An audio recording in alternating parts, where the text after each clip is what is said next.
The following episode is the first listener's files of This Could Be a Cult, which means technically there are really no listeners yet. The irony of a show about parasocial conditioning asking its brand new audience to submit personal experiences is not lost on me. Don't worry. It is, in fact, the entire point. So welcome. You're already in it. So here's the thing about launching a show called This Could Be a Cult. You put it out into the world, you press publish, you write the description, a show that is about the way pop culture grooms us for cult-like thinking, and you kind of hit go. And then you wait to see who shows up. And the people who show up, the ones who click on a podcast with this title, who listen past the disclaimer, and who make it to the end of the episode and then come back 2 days later for the next one, those people are not random. You're self-selected, every single one of you, which means one of two things. Either you already suspected something was off about the way culture conditions us, and you've been looking for the language to describe it, or, and I want you to really sit with this one, the title, This Could Be a Cult. That activated something in your brain that found it appealing. Not alarming, not off-putting, but appealing. And here's what I know about the kind of person who clicks on a podcast about cults. You think that you're the kind of person that would never join one. And that confidence there, that absolute certainty that you are too smart, too self-aware, too ironic, and too media literate to be recruited, well, that's the most cult susceptible trait that there could possibly be. Welcome to the show. This is the Listener's Files. Every Saturday, this is where we open the floor. The format's simple. You send me observations, experiences, and moments from your own life that you've caught the mechanisms that we talk about on this show while they're running in real time.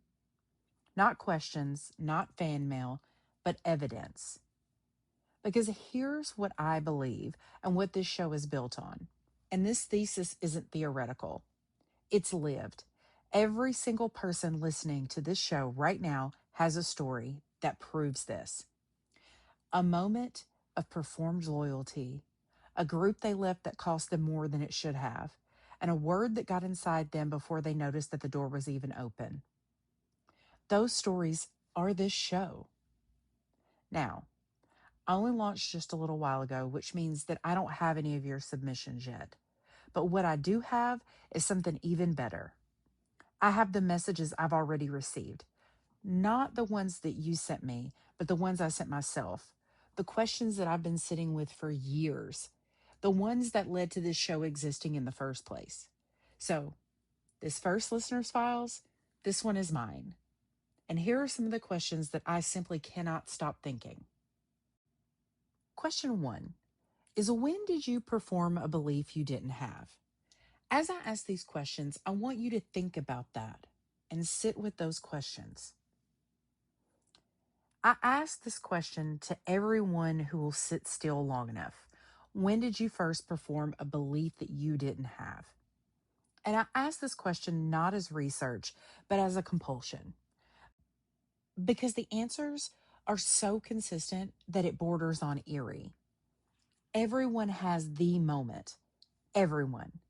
The birthday party, the classroom, the first day at a new school, the first date, the first job interview, the first time you walked into a church or a gym or a meeting, and you just simply understood. Without being told, you understood that the price of admission was performing something. An agreement, enthusiasm, certainty, belonging, something. And here's the detail that always gets me. Almost nobody can identify the exact moment that they learned the rule. They just knew it. The way that you know not to make eye contact with a dog that's already growling. That kind of knowledge. The knowledge that is already there. And that means that it was installed before the moment that you could remember. Before that birthday party, before that classroom. It was installed somewhere so early and so unremarkable, and it was wrapped in warmth and a story and music, and you didn't even register that it was an installation at all. My moment was the birthday party, the one from the last episode that I told you all about. But if I'm truly honest with myself and with you all, this is the part that I left out. That wasn't the first time. It was just the first time I noticed. The first time was probably before I could even form a memory of it. The first time was probably a reflex so fast and so rewarded that my brain filed it as not a performance, but as a self moment. Now, I want you to think about your moment, the one you remember. And then I want you to consider the possibility that the real first time was somewhere you can't even reach anymore. That's not a comfortable thought. I'm perfectly aware of that. And it's not supposed to be. It's supposed to be the question that sits with you until the next episode. So that brings me to the second question that I want you to ask, or that I want to ask, is what group have you left that cost more than it should have? When I ask that question, I'm not talking about cults. I'm talking about the book club that had its own culture, the friend group that had its own set of rules that you could never quite learn, the online community that had its own language, the workplace that called itself my absolute favorite, quote unquote, family, the church you grew up in, the political movement you believed in, the fandom you burned yourself out defending. I'm talking about any group where leaving felt bigger than the group itself warranted, where you felt guilt that you couldn't fully justify, and where you mourned something that you couldn't quite name. And when the people you left behind looked at you differently, not with anger exactly, but with something cooler, something that said, you're on that side of the line now. And here's what I want to say to the person sitting with one of those expectations right now.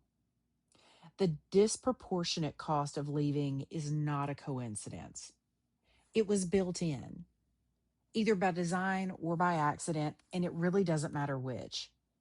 The group's survival depends on leaving being expensive.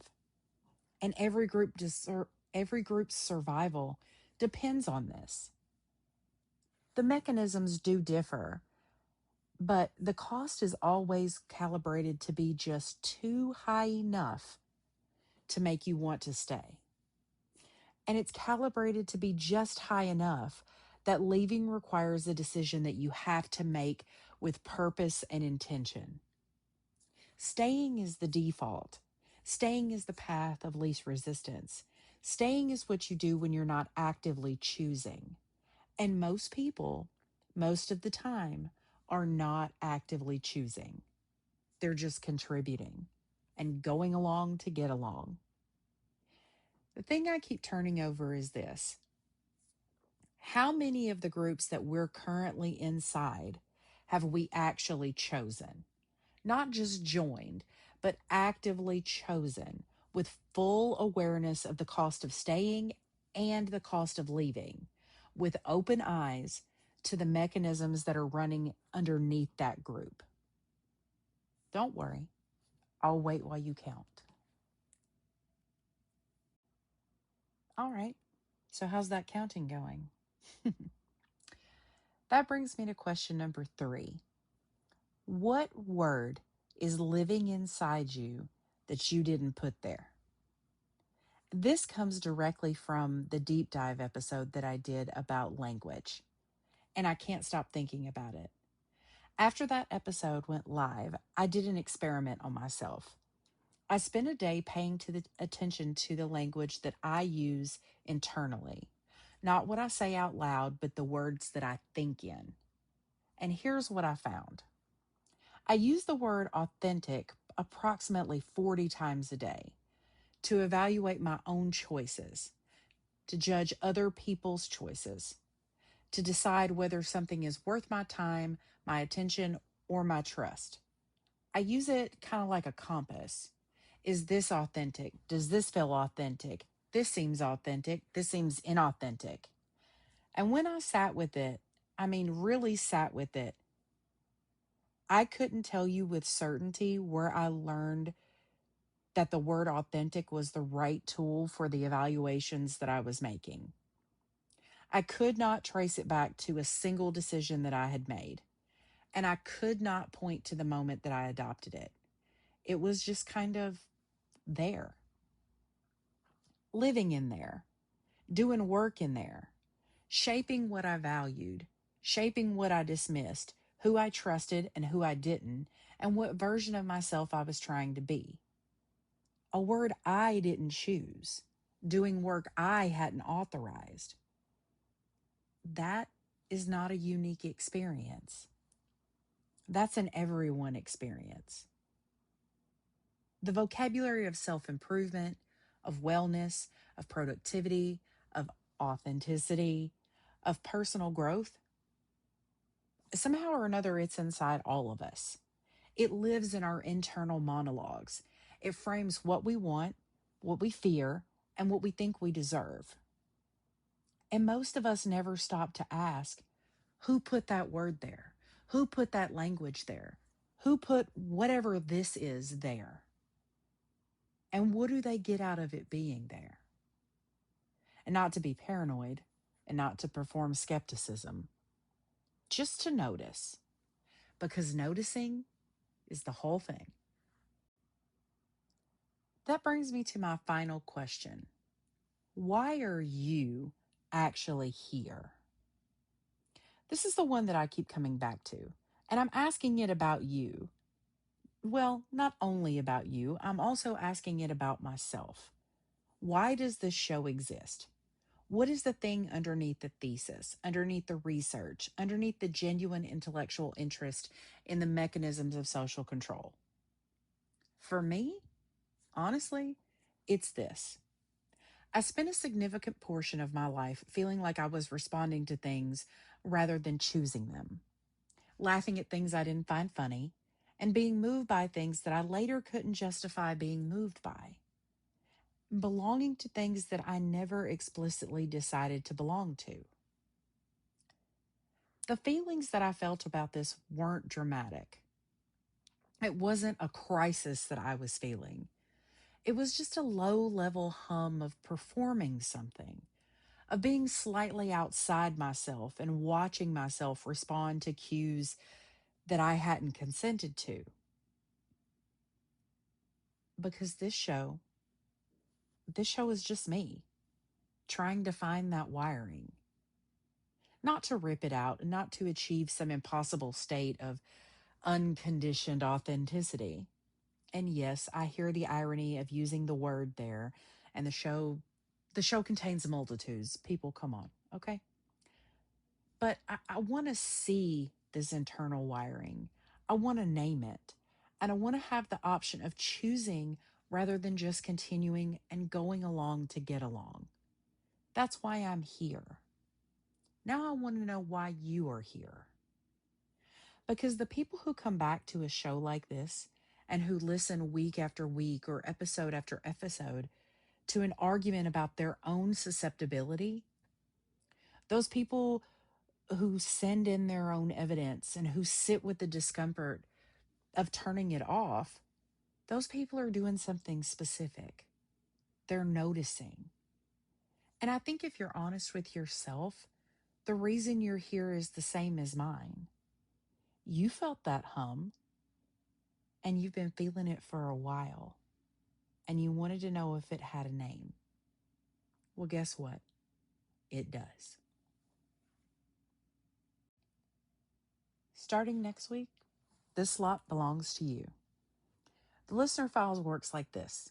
You send me your evidence, the moment you caught a mechanism running, the group that cost you too much to leave, the word that got inside of your vocabulary and your brain without permission and it lives there rent free, or the time that you performed a belief you didn't hold and the feeling that followed you home afterward. It made you feel kind of guilty and sick at the same time. You send it to me. The link to send submissions is going to be in the bio, and I read everything. I use what illuminates the thesis, not to expose you, not to diagnose you, and not to make you a cautionary tale, but to illustrate and to make your experience part of what we are doing here. Because here's what I believe. The thesis of this show is not abstract.